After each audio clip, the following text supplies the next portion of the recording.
Here's why I think it's super important to get access to as much capital as you possibly can before beginning your investment journey. Now, when I was first starting out, I had many different investment opportunities that I wanted to take advantage of. And so I was kind of stuck in a position where I didn't have too much capital, but I also didn't want to put everything into one investment. I wanted to start investing into multiple different things so that I could have some sort of portfolio stability. Now, because I didn't have a ton of capital, I had to get creative. And so I tried so many different ways on how I could get access to capital, how I could access credit or loans or different things that I could use for these businesses, for investment opportunities, for different things that I wanted to do with my portfolio. So throughout that whole experience, I learned that capital and getting access to capital is actually very, very important, both on the front end and on the back end of the investment, because there's different purposes for capital. Just because you're getting access to capital and maybe you're in a high risk industry, that doesn't mean that it's actually high risk to use that capital in that scenario. For example, I could be classified as a high risk investor if I'm investing into real estate, but maybe that's only at the front end of the investment. So for example, if I've never done it, or maybe I don't have a big track record, I could be investing in the same real estate deals as somebody else, but I could have more trouble getting access to capital if maybe I don't have a track record, or maybe I don't have a relationship with the bank, or I don't have enough money in the account for the bank to see that I can cover it if anything.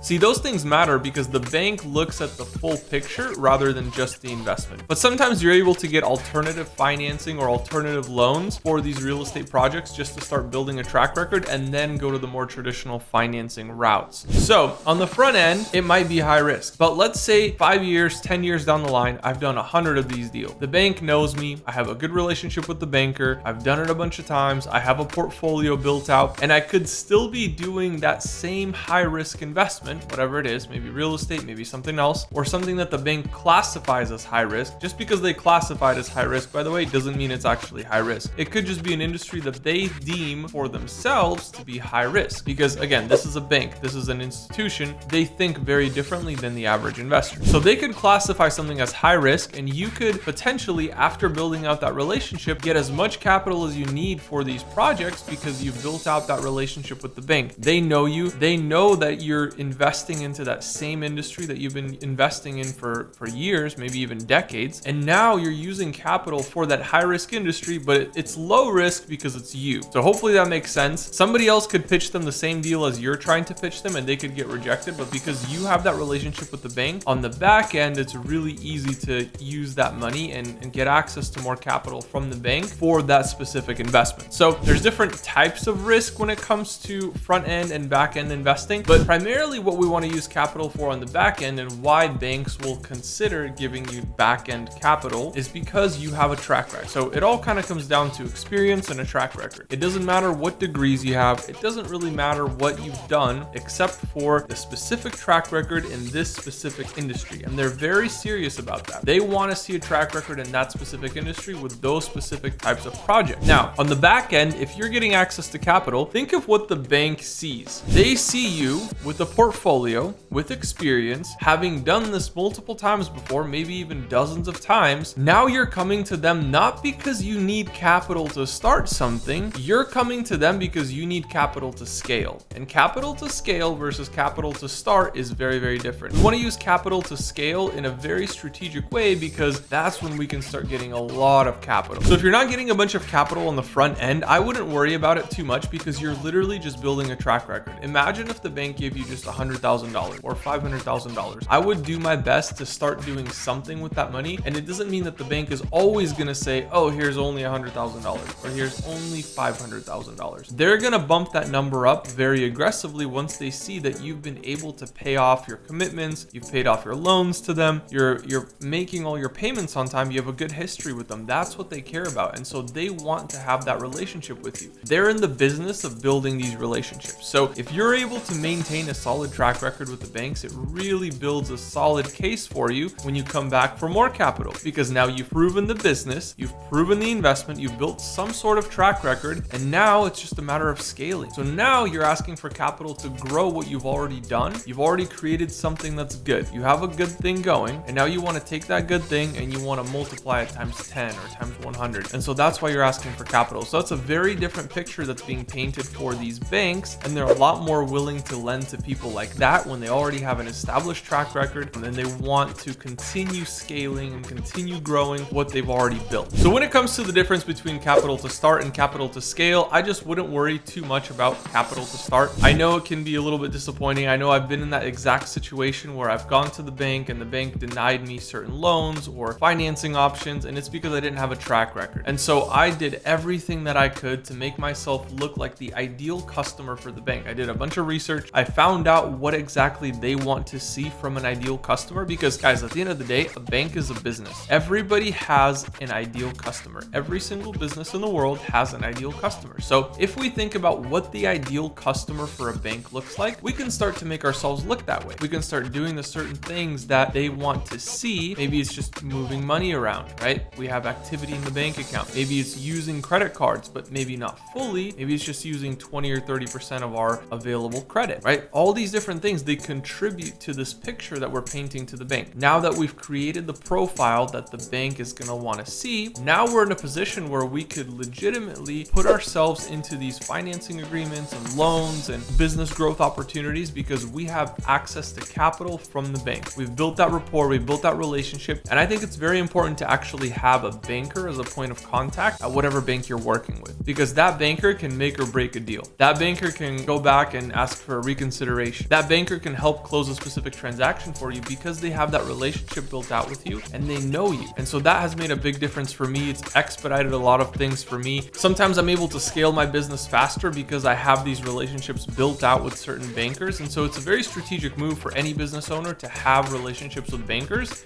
and to be able to leverage those to grow their business faster and more effective. All right, guys, those are the reasons that I think it's very important to use funding to grow your business, as well as the difference between front-end financing and back-end financing. Make sure you guys like, comment, and subscribe, and I'll see you all in the next video.